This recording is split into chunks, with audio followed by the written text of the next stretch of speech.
हो बाबा जुनि तर पाव तोड़े लतरे से जान हो।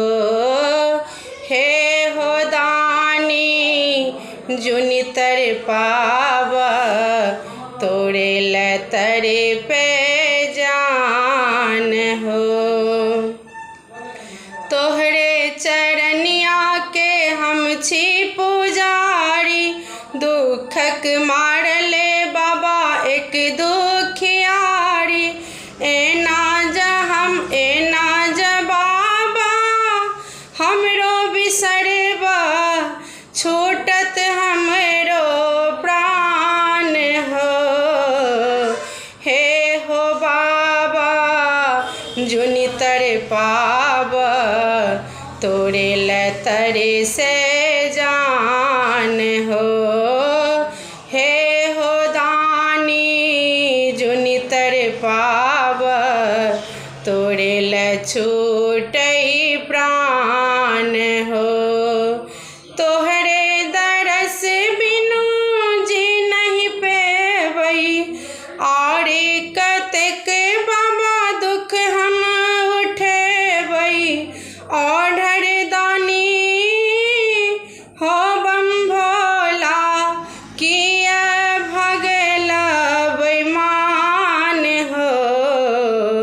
हे हो बाबा इकी केला तोड़े लतर से जान हो। हे हो बाबा इकी केला तोड़े लतर से जान हो।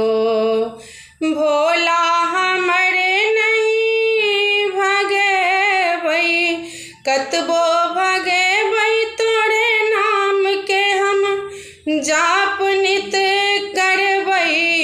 हर हर बम बम के नारा लगेबै धरबै तोरे परिध्यान हो।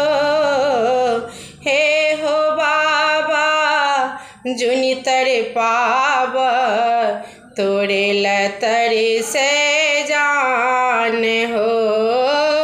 हे हो दानी जुनि तर साव तोड़े लतर से जान हो। महिमा तो हरे बाबा के नहीं जाने अनाथक नाथ लोग कहैया।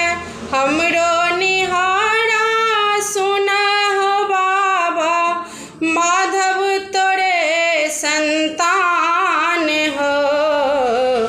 हे हो बाबा जुनि तर पाव तोड़े लतर से जान हो। हे हो दानी जुनि तर पाव तोड़े लतर से जान हो।